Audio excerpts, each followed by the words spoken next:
시장의 문을 쉽게 열어보는 주식학개론 시간입니다. 코로나19 사태가 종식되지는 않았습니다만 이 경기 회복에 대한 기대감이 나타나면서 연일 천장을 뚫어내고 있는 시장입니다. 이제는 개인들의 투자 심리 자체가 이 코로나 이전을 좀 넘어선 게 아니냐 이런 전망까지도 나오고 있는 상황인데요.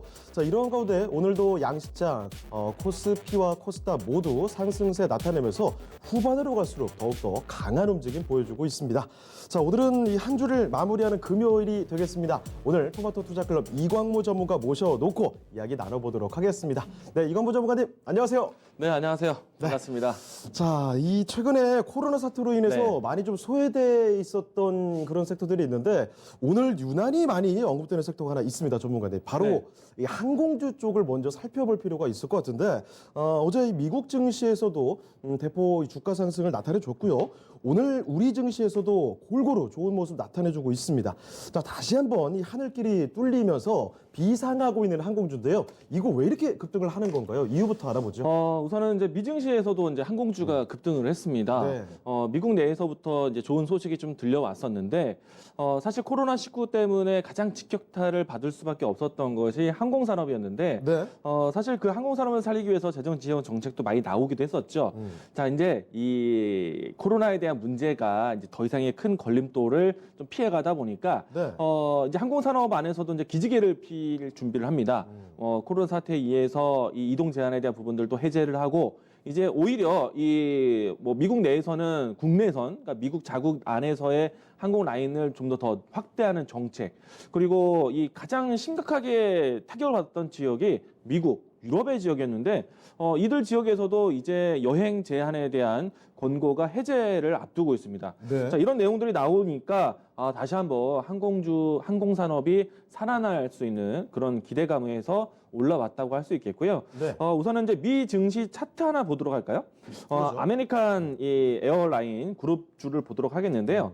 자, 어제 단 하루 동안에 40% 올라왔어요. 40%? 네, 뭐 미 증시 같은 오. 경우에는 상한가 제도가 없기 때문에 맘만 먹으면은 그냥 천장을 뚫어버릴 수도 있죠. 정말 뭐 40%면 어마어마한 숫자 아닙니까? 네, 맞습니다. 네. 일단은 주가가 상당히 저조했습니다. 보시게 되면은 상당히 오래 기간 동안에 빠져 있었고요. 그렇죠. 지금은 코로나 이후에 많은 업종 산업들이 올라왔는데 항공산업은 이렇게 답답했다라는 거예요. 움직이질 않았어요. 네, 어려웠어요. 네. 근데 일단은 그 계기로 해서 어제 그 뉴스와 함께 반등을 좀 했고, 아메리칸 익스프레스뿐만 아니라 이제 다른 여타 이 항공산업들 모두 다 좀 올라왔고, 네. 최근에 이제 조금씩 살아나는 기업이 보잉사가 이제 움직임이 좋습니다. 보잉사. 사실 이제 저점에서부터 보면은 125달러 선부터 해서 180달러 선까지 올라왔는데, 네. 이제 보잉사가 올라오기 시작하면요, 나스닥하고 이제 다우지수의 키 맞추기도 들어옵니다. 사실 나스닥하고 다우지수의 높이가 상당히 차이가 났었거든요. 네. 나스닥만 본다라면은 기술주, IT, 뭐 산업 전반적인 종목들 시장 분위기가 코로나 이전 수준까지 올라왔는데 다우지수는 사실 그만큼 올라오지 못했어요. 얘 때문에 그랬거든요. 보잉 때문에. 네. 보잉이 사실 직접적인 타격을 받았고 다우지수 내에 보잉사가 있었기 때문에 사실 이 주가, 이 업종 지수, 다우지수가 올라오는 좀 부담이 되었습니다.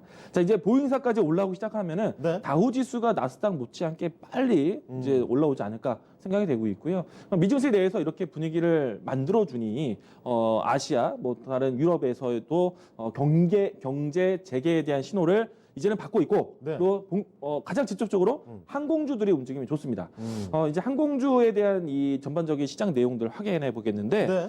제가 좀 추려왔습니다. 우선은 미국 내에서 항공사 운항 재개한다라는 드디어 소식. 네. 길이 열렸어요. 맞아요. 그리고 이제 여행객 수요에 대한 회복이 이제 기대가 되는 거죠. 바닥을 찍었다는 얘기예요. 확실히 국내만 봐도 이제 네. 코로나 사태 뭐 정점은 좀 지난 것이 아닌가 약간 네. 방심하는 것으로 볼 수도 있겠지만 날씨가 좋죠. 맞아요. 네. 그러니까 네. 여행을 이거 웬만해서는 한 번쯤 네. 가야 되지 않을까 이런 생각들도 많아지는 것 같더라고요. 만약에 신혼부부들의 격정이 네. 사실 이제 결혼식도 올리기 힘들 텐데 네. 이제 신혼여행에 대한 꿈이 좀 깨졌잖아요. 맞아요. 근데 이제는 제주도로 가는 신혼여행도 있습니다. 여행을 아니. 아예 못 가는 건 좀 그러니까 네. 제주도로 대체를 해서 네네. 가는군요. 그러니까 어떻게 해서든지 비행기는 타겠다는 의지가 지금 다시 또 살아나고 있기 때문에 네. 우리나라 안에서도 역시 보복성 소비, 보복성 여행이 나올 수 있다.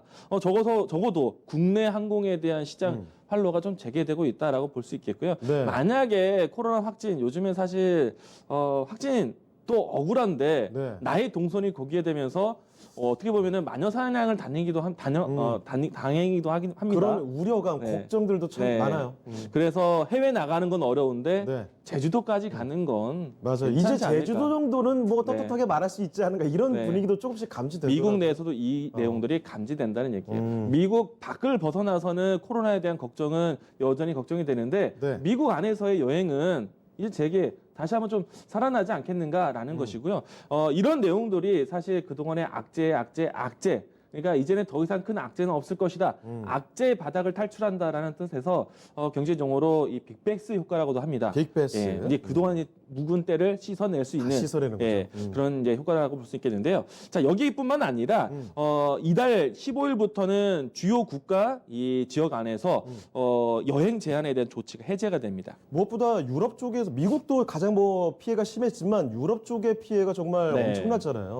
여전히 유럽 안에서도 국가 간의 이동에 대해서 좀 여행 제한에 대해서 좀 여전히 있는 상태인데 이제 유럽 안에서의 여행 제한도 풀리고 또 미국 안에서 유럽 여행객에 대한 여행 제한도 풀릴 것으로 보고 있기 때문에 네. 전반적으로 그동안의 여행객 수액의 수요에 직격탄을 항공주가 이제 살아날 수도 있겠다. 게다가 특히 유럽 쪽 지역 같은 경우에는 네. 유럽 국가들 자체가 네.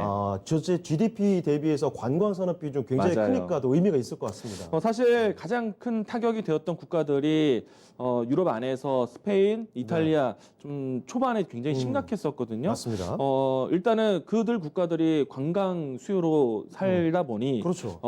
이 큰 이제 산업에 대한 타격을 받을 수밖에 없는데 유럽 내에서는 일단 이탈리아가 가장 먼저 여행 항공에 대해서 좀 개방을 했습니다. 그만큼 관광 산업 네. 비중이 높은 나라죠. 네, 그렇기 때문에 이제는 전반적으로 대륙 간의 이동, 항공기 탑승에 대한 부분들이 좀 살아난다면은 항공주를 바라볼 수 있는 계기가 될 것 같고요. 그런데 여기서 네. 중요한 게 있어요. 뭐가 있을까요? 그래도 코로나에 대한 걱정은 있는데 항공산업 종목들이 그래도 지금 괜찮을까라는 생각이 드는 이유는요. 실적이 괜찮아질 거예요.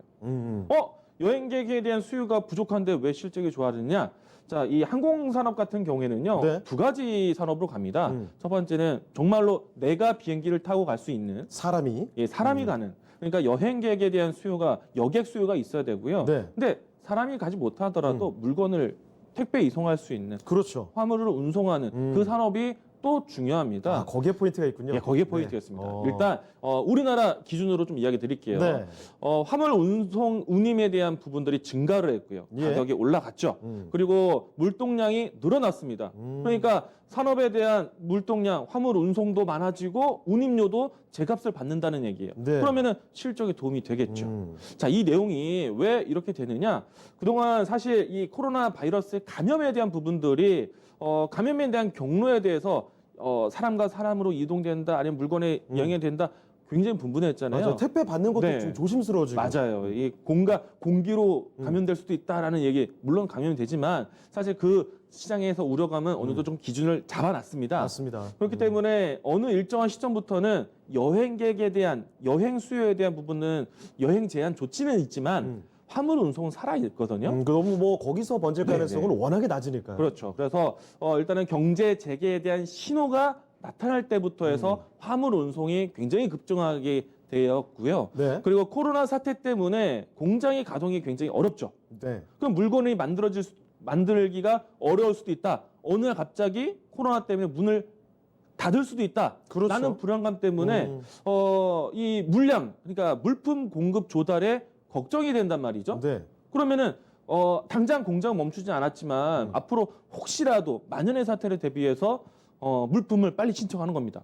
그렇다 보니까 코로나 때문에 닫혔었던 이 항공 산업에 대한 물류 이동이 풀리자마자 화물 운송이 굉장히 늘어났어요. 지금 이거 저 항공화물 운임 추이 이 그래프잖아요. 한번 보시게 되면요. 일단 가격이 올라가면 좋은 거죠. 예, 왜냐면 더 비싸게 받을 수 있기 때문에 그렇죠. 분명히 지난 연말 추이보다는 분명히 올라갔습니다.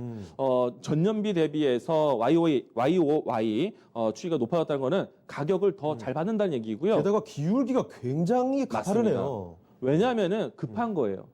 나도 뭘 만들어야 되는데 재료라든지 네. 어떤 부품이라든지 받아봐야 되는데 재료를 만들고 떨어지면 어떡하나 이거. 부품을 만드는 회사가 코로나 감염 때문에 셧다운, 문 닫으면 어떡한가. 그래서 일단 시키는 거예요. 네. 그것 때문에 또 올라가는 게 반도체지 않습니까? 그죠? 아, 그렇네요. 왜냐면은 공장 문 닫으면 안 되니까. 그렇죠. 그래서 이 때문에 이 항공 그러니까 물품 조달에 대한 수요가 높기 때문에 값이 비싸지는 거예요. 예. 그리고 물량에 대해서도 상당히 그 주물량이 많아졌다는 얘기입니다.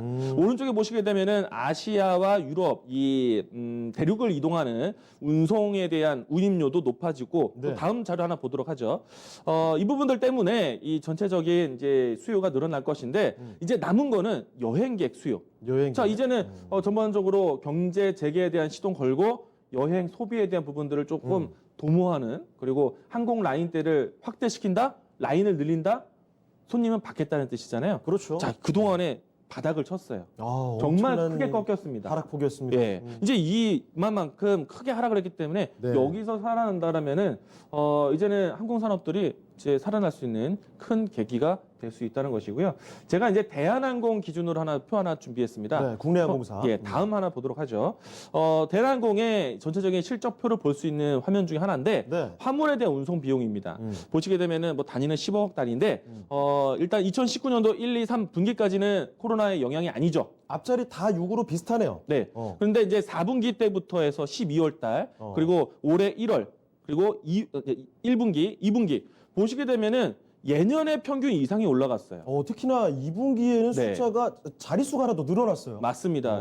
거지 이제 이 분기별로 해서 이 기준보다 2배 이상 올라왔고, 네. 그리고 코로나 이전의 수준에서 코로나 이후 기간으로 본다라면은 2개 분기 동안에 연간 할 수 있는 일들을 다 했다는 얘기예요. 예. 그러니까 그 사람들의 심리가 물품 조달에 대한 불확실성이 일단 빨리 시키는 거예요. 그래서 그 항공에 대한 노선에 대한 부분들이 확실하게 이 화물 운송 수익으로 바로 반영이 됐다는 것이고요. 네. 그래서 이와 같이 여행 제한 조치가 풀어지는 뉴스에 크게 반응을 하는 겁니다. 항공주들이 올라갈 만한 이유가 되겠죠. 네. 네. 자, 그러면 여기에 또 국가별로 항공운항 뭐 재개 계획들 잠깐 볼 수 있을까요? 네, 일단은 조금 전에 15일부터라고 말씀드렸는데 네. 보시게 되면 이제 독일의 기간과 이 내용들이 있고요. 그리고 앞에서 이야기드린 것처럼 이탈리아가 6월 3일부터 해서 좀 이제 공항 운항에 대한 부분들을 슬슬 좀 풀기 풀렸습니다. 시작하는군요. 그리고 이제 이 전반적으로 북미와 유럽에서 네. 이렇게 무역에 대한 부분들, 또 여행객 수요에 대한 부분들이 열린다라면은 우리나라 항공사들도 반사적인 이익, 반사적인 기대감이 살아날 수가 있겠습니다. 일단은 중요한 거는 화물 운송에 대한 실적이 얼마만큼 나올까가 가장 중요한 사안이 되지 않을까 네. 생각이 되는데 주가 한번 보도록 하겠습니다. 네. 대한항공 먼저 보셔야겠죠. 우선은 가장 중요한 대한항공 보겠습니다. 주가를 보시게 되면은 사실 항공산업이 가장 직격탄을 맞았을 산업인데 네. 코로나19 이전의 수준까지 이제 회복을 한 번에 했습니다. 물론 이제 이 출발은 다른 산업 섹터보다는 늦었어요. 왜냐하면 가장 직격탄을 받았기 때문에. 그런데 단기간에 올라올 수 있었던 힘은 이 여행 제한에 대한 조치가 풀리면서 여전히 코로나는 걱정되지만 네. 이와 같이 실적에 대한 기대감이 나오면서 단기적인 수세가 좀 나왔고요. 만약에 이제 대한항공에 대한 추세를 본다라면은 이 여행객 수요가 당장에 살아나지는 않을 겁니다. 네. 일단은 항공사들은 준비를 하고 있지만 네. 그래서 이 적어도 이 부분들이 좀 살아날 때까지 좀 기간을 좀 줘야 될 것 같고요. 적어도 그 추이가 실적 발표 이전까지 만약에 코로나 때문에 어려웠을 텐데 실적이 짠 하고 서프라이즈가 나온다. 네. 그러면 항공주에 대한 관심이 굉장히 커질 거예요. 시설이 좀 많이 쏠리게 예, 되겠죠. 달라지겠죠. 자, 근데 여기서 좀 포인트가 있어요. 뭐가 자, 있을까요? 오늘 이제 대한항공이라든지 뭐 그리고 진에어라든지 이런 종목들이 동반 상승을 단기간에 하고 있습니다. 네. 하다못해 최근에 와서 내수가 살아나고 있는 항공 제주항공도 이제 좀 점차 회복을 하지 않을까 싶은데 보시게 되면은 포인트가 네. 제주항공하고 대한항공하고의 차이가 있어요. 뭐가 있을까요? 과거에 항공주를 보게 되면은 대한항공, 아시아나항공이 그렇게 크지만 우리가 많이 선택하게 되면 LCC를 선택했어요. 그렇죠. 맞아요. 왜 그러냐면은 이 항공 티켓에 대한 가격 자체가 어차피 같은 거리에서 조금 더 저렴하게 갈 수 있다면 접근성이 훨씬 더 편하잖아요. 가격도 그래서 그렇고. 최소한의 제주도라도 국적기보다는 LCC를 많이 이용하다 보니까 항공주 선택이 대형 항공사에서 LCC로 많이 이동을 했습니다. 예. 근데 지금 항공주가 올라갈 수 있는 시장 뉴스가 나왔는데 제주항공의 움직임이 크게 가지 않았어요. 음. 이 포인트가 뭘까요? 차이점을 아셔야 돼요. 오늘 다 했잖아요. 왜? 대한항공에는 물건을 실을 수 있는 비행기고 아, 제주항공은 물건을 싣는 비행기가 아니란 얘기예요. 그렇군요. 대한항공은 그래서 좀 잘 버티고 그렇죠. 있었고, 그게 차이점이에요. 버틸 게 있고. 그렇죠. 항공 실적에 대한 부분들이 배경이 돼 있다는 얘기예요. 네. 아직은 시청자분들이라든지 다른 분들은 대한항공에 대한 화물 운송, 요 캐파 알아보지 못할 거예요. 실적이 나와봐야지. 왜 서프라이즈? 근데 이미 이제 서프라이즈 예상을 한다는 얘기예요. 그리고 그 차이점은 여기서 보여주고 있기 때문에 그러면은 물량이 살아난다? 무역이 살아난다? 우리가 항공길만 볼까요? 백길도 봐야죠. 그렇죠. 백길도 봐야 됩니다. 자, 그래서 주가를 보시게 되면 좀 풀어주시는군요. 그렇죠. 제가 북치고 장구치고 다 합니다. 자, 백길. 자, 이 종목 보시면 돼요. 어떤 종목입니까? HMM. 현대상선이에요. 예. 현대상선. 해운사. 배로 싣고 다닐 수 있는. 네. 자, 이 회사의 주가가 왜 이렇게 잘 갈까요? 물량이 살아났다는 얘기예요. 요것도 화물 쪽으로 그렇죠. 이해를 해야 되겠죠. 화물로 보셔야 돼요. 지금 여행객 수요가 아니에요. 코로나19 때문에 잘못 티켓팅했다가는 몰매 아직 사람은 잘 안 가니까. 안 가요.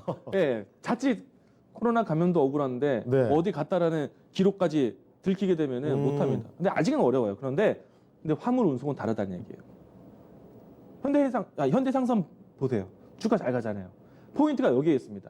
그러면 이들 기업들에 대한 추이는 언제까지 보느냐? 실적 발표 나올 때까지 네. 모멘텀이 살아 있을 겁니다. 이 점 참고하셔서 보시면 되겠습니다. 알겠습니다. 자, 오늘 급등하는 이 항공주의 흐름을 살펴드렸습니다. 무엇보다도 이제 기억에 딱 남는 게요. 네. 화물 운송, 요 포인트를 여러분 이제 머릿속에 꼭 좀 담아주셨으면 좋을 것 같습니다. 그렇다면 항공 이쪽으로 이해하는데 훨씬 더 도움이 될 것 같거든요. 자, 그리고 이제 항공주에 이어서 다음 주제로 좀 넘어가 보도록 하겠습니다. 지금 어제부터 며칠 전부터 좀 급등하는 종목군이 있습니다. 어디냐면요. 휴대폰 부품주들이죠. 특히 어제만 해도 인터플렉스 이런 종목들은 20% 이렇게 엄청난 급등세를 보여주고 있는 상황인데요. 자, 그런데 전문가님, 일단 스마트폰 판매량 자체는 많이 줄어든 것으로 알고 있거든요. 네. 스마트폰 업황 그리고 앞으로 전망 좀 어떻게 이해해 볼 수 있을까요? 일단은 가장 직접적인 시장 경기에 민감한 제품이라고 봐요. 네. 왜냐면은 우리가 먼저 이 형편이 좀 나아지면은 가장 먼저 좀 이제 소비가 이루어지는 것이 이제 스마트폰이기도 하는데요. 네. 물론 좀 상당히 비싸긴 하지만 그렇죠. 약정을 쓴다라면은 그렇게 큰 부담은 아니죠. 일단은 이제 도표 좀 보도록 할게요. 네. 사실 삼성의 입장에서는 갤럭시 S20의 출시 그 타이밍은 정말 신의 한 수였습니다. 코로나가 나오기 전이었거든요. 네. 예. 굉장히 큰 아주 좋은 적기의 타이밍이었습니다.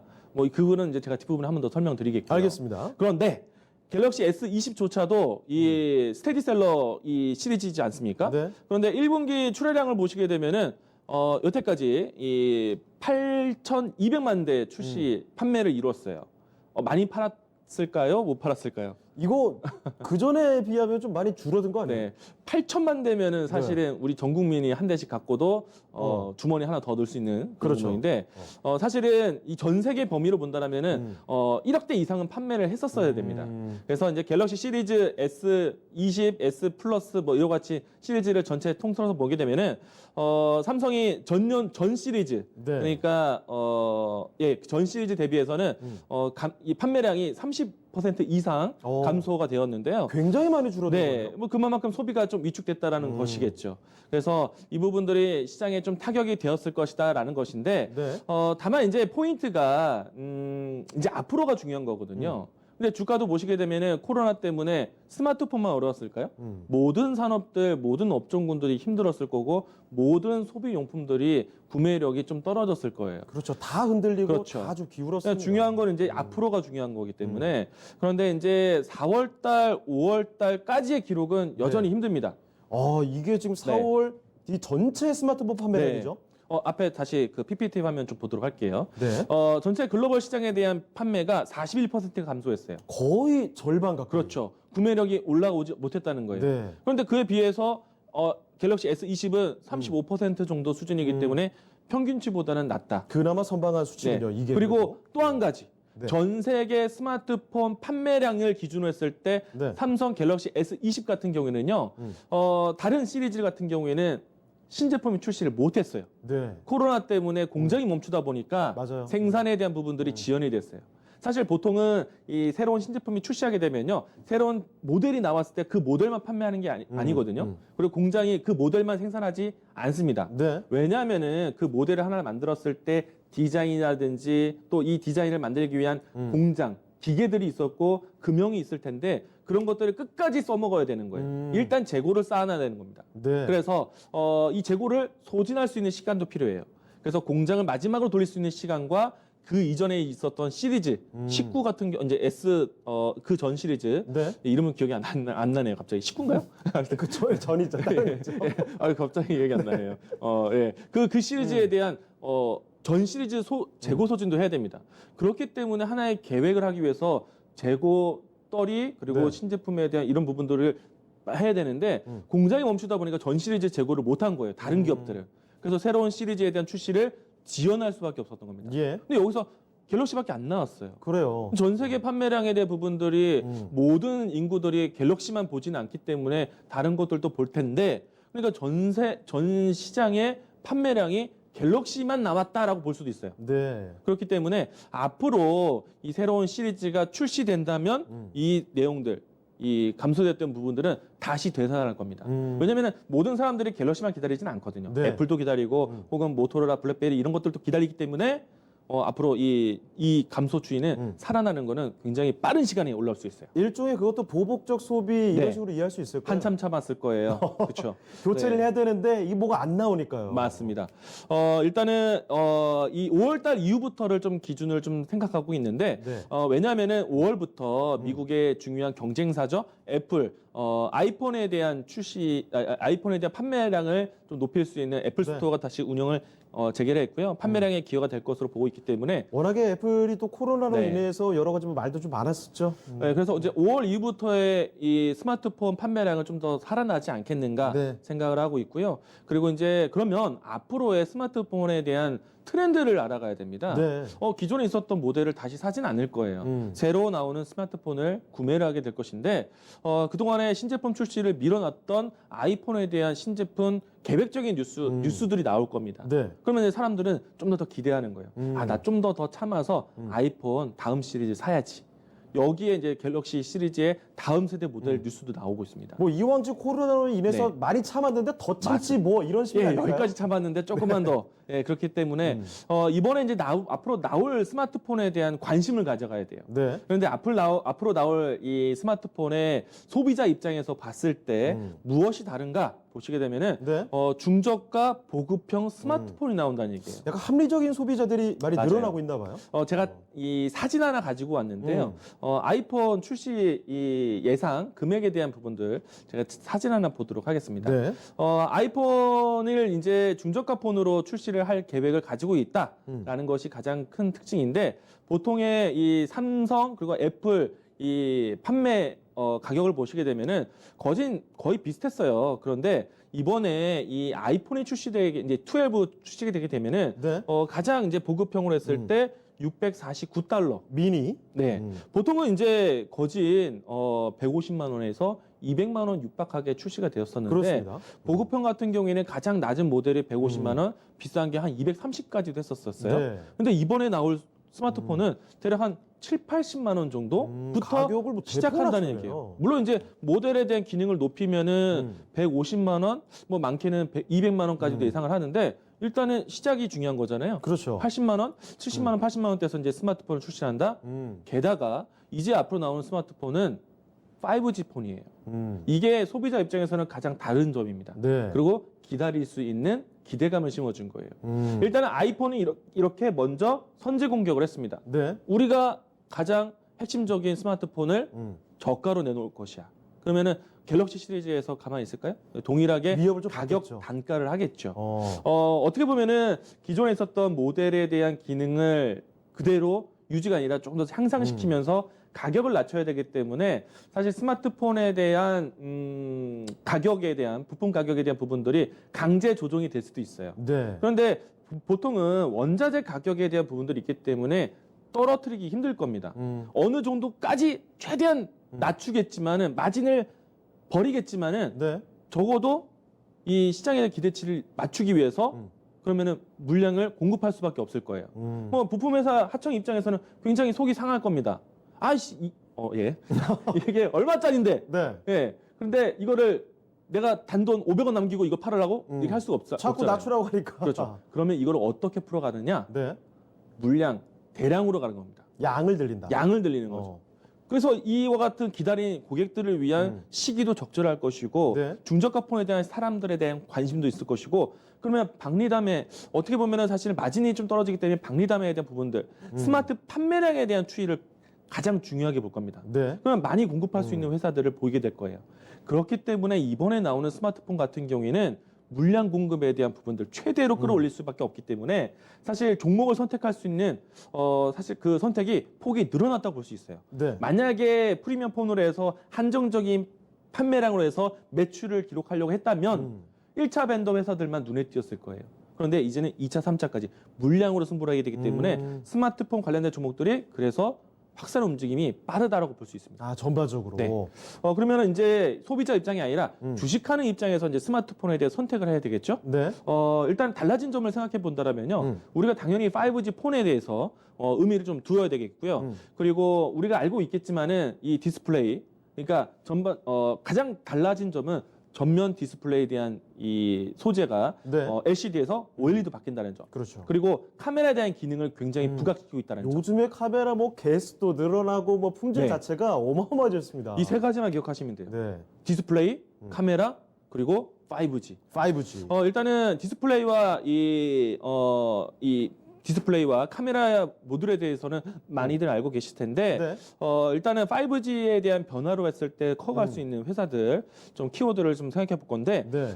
AP 어플리케이션이고요. 모뎀 그리고 이제 RF 이게 무엇이냐면은 일단은 5G 폰이라는 거는요. 5G 통신을 연결할 수 있는 통신망이 LTE와는 다릅니다. 네. 좀 더 이 거리를 떠나서 이제 주파수에 대한 공유가 굉장히 속도를 좀 더 높였고요. 굉장히 촘촘한 신호를 굉장히 많이 전달하게 될 겁니다.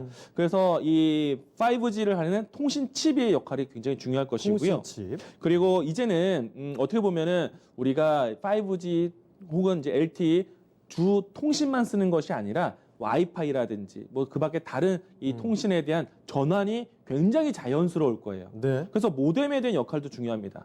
그래서 이와 같이 모뎀 또 RF 이 이제 근거리에 대한 안테나에 대한 기술인데요. 이런 것들이 가장 중요하게 역할될 거예요. 네. 그래서 여러분들이 좀 관심 있게 보셔야 되는 섹터 중에 하나가 모뎀 그러니까 통신칩 반도체고요. 그리고 이와 같이 이제 안테나 역할을 할 수 있는 기업.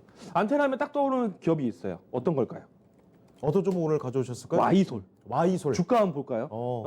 보시게 되면요. 최근에 와서 거래량이 급증을 하고 있고요. 네. 그리고 이와 같이 앞에서 이야기 드렸던 달라져야 되는 섹터에 대한 부품을 만드는 회사가 이 회사입니다.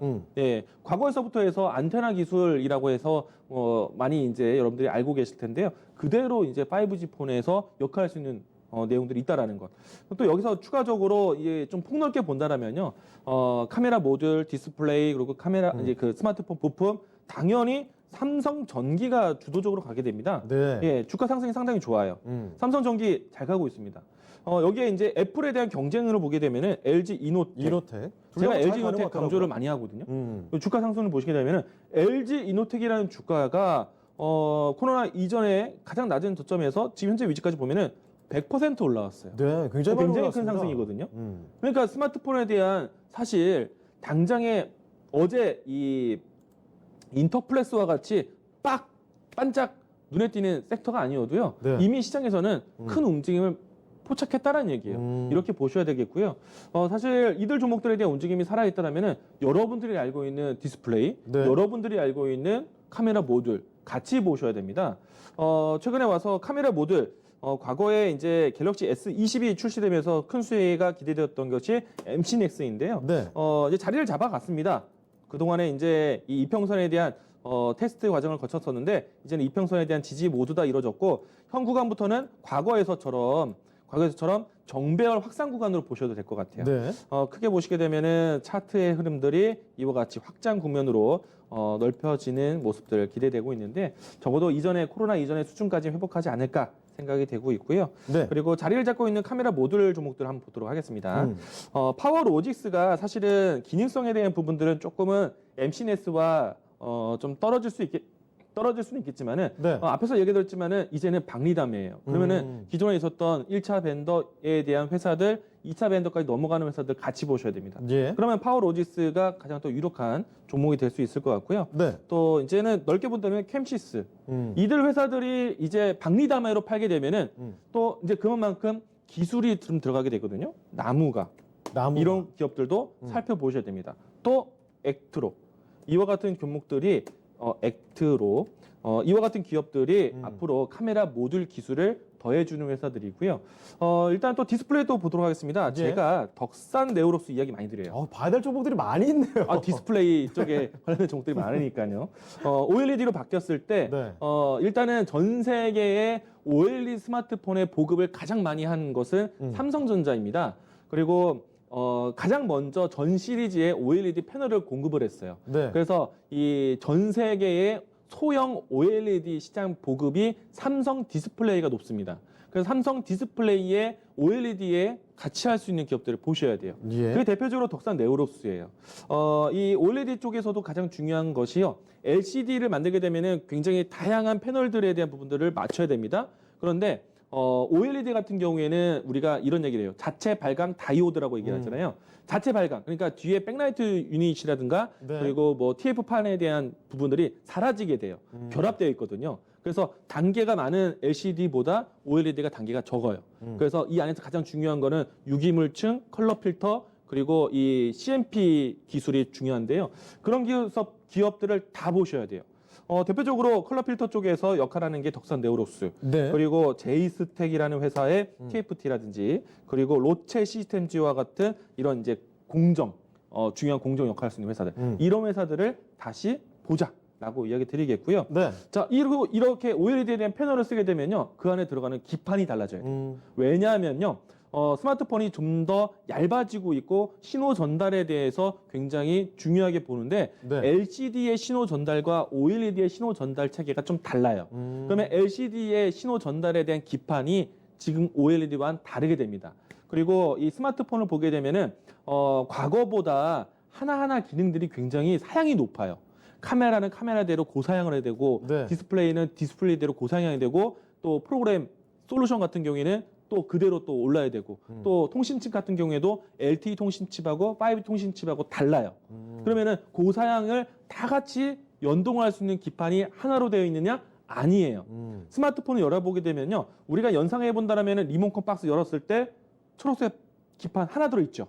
근데 이제는 그렇지가 않거든요. 네. 리모컨조차도 기판이 2개, 3개 들어가요. 왜냐면은 기능이 달라지는 기능들이 많기 때문에. 스마트폰도 마찬가지예요. 기판이 하나 들어가지가 않아요. 카메라는 카메라 기판, 디스플레이는 디스플레이 기판, 또 메인 기판 따로 있고. 예. 그렇게 보다 보면은 이 스마트폰의 공간은 한정적이 있는데 그 공간을 활용하기 위해서 플렉서블 기판이 들어가게 되는 거예요. 게다가 여기에서 플렉서블에서 OLED용 플렉서블이 들어가게 되면은 그게 네. RF PCB라고 합니다. RFPC. 예. 그래서 그걸 만들 수 있는 회사가 BH. 네.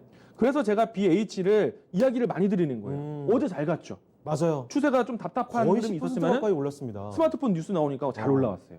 이런 회사들이 눈에 띄기 시작하는 거예요. 제가 포인트 이야기 드린 거는 삼성 디스플레이 OLED이잖아요. 네. 그런데 삼성 디스플레이 쪽 혹은 삼성전자 갤럭시 쪽에 공급을 해왔던 회사들을 다 같이 보실 텐데 삼성 디스플레이의 OLED가 사실은 전 세계를 90% 이상 잡았어요. 그러면 우리 이런 상상도 해야 됩니다. 애플의 OLED도요. 과거 시리즈에서는 애플이 OLED가 지난 시즌에 시리즈 3개 중에 2개가 OLED였는데 네. 2개의 모든 OLED를 삼성 디스플레이가 공급을 했습니다. 그러면 삼성 디스플레이가 공급했다는 거는 삼성 디스플레이에 쓰였던 부품 회사들을 같이 봐야 돼요. 네. 그리고 삼성 디스플레이가 썼던 디스플레이 기술을 참고해야 됩니다. 사실 OLED를 쓴다는 거는요. LCD가 뒤에 백라이트 유닛이 있기 때문에 조금 더 밝아요. 선명해요. 그런데 OLED는 LCD보다 단계가 압축되어 있어요. 네. 신호 전달이 빨라요. 그 말은 우리 눈에는 크게 분간이 되지는 않겠지만은 예. 잔상이 없어요. 그러면 그거를 최대한의 이용해야 됩니다. 그런데 과거 시리즈의 OLED 아이폰의 OLED 같은 경우에는 LCD의 신호 전달 체계 기술을 썼어요. 네. 그럼 좀 멍청한 거죠. 그래서 이제 OLED의 그 기능을 최대한은 끌어들이기 위해서 아이폰도 기술을 바꿀 겁니다. 네. 예. 그러려면은 BH의 OLED를 BH의 PCB를 써야 돼요. 원래 애플의 공급을 잘하던 회사가 네. BH였기 때문에 그래서 제가 BH를 네. 그렇게 얘기를 해드리는 거예요. 이미 좀 많이 올라온 부분도 있지만 앞으로 전망도 좋다 이 말씀이시죠? 그렇죠. 아이폰 출시를 팍스콘에서 가을쯤 예상을 하는데 네. 그렇게 되면 한 적어도 8, 9월 달쯤에는 아이폰 출시에 대한 기사가 나올 수도 있습니다. 네. 이제 신문 기사를 통해서 아이폰 출시 기다려라 컴백 이런 얘기 나올 수 있는데 네. 이런 내용들이 나오기 시작하면은 BH에 대한 관심은 더 커질 겁니다. 그래서 BH를 제가 꾸준하게 이야기 드린 것만큼 지금도 여전히 또 여러분들 관심 있게 보자라고 또 이야기 드리겠습니다. 네, 알겠습니다. 자, 휴대폰 부품주 쪽은 뭐 기대할 곳들이 많이 있네요. 카메라, 뭐 디스플레이, 5G 관련해서도 다 주목을 해보시면 좋을 것 같습니다. 자, 이렇게 이광부 전문가님과 함께 오늘 항공주, 휴대폰 부품주 상세히 정리해드렸는데요. 오늘 도움 말씀 주신 이광무 전문가님 여기서 보내드리겠습니다. 전문가님 고맙습니다. 고맙습니다. 자, 주식학교는 이제 마무리를 할 시간이 다가왔습니다. 지금 오늘은 자 후반까지도 계속 강한 움직임 보여주고 있습니다. 코스피 2180선 넘어섰고요. 코스닥도 자 후반에 더 강한 모습 계속 이어지고 있는 모습입니다. 고점을 높여가고 있는데요. 앞으로 남은 시간 잘 마무리하시길 바라면서 오늘 여기서 인사드리도록 하겠습니다. 지금까지 다양한 투자 판단에 대한 도움 말씀드렸습니다. 하지만 특정 종목의 상승과 하락 고장하지 않는다는 점 명심을 해주시고요. 그럼 저희는 다음 주 월요일 이 시간에 다시 뵙겠습니다. 고맙습니다.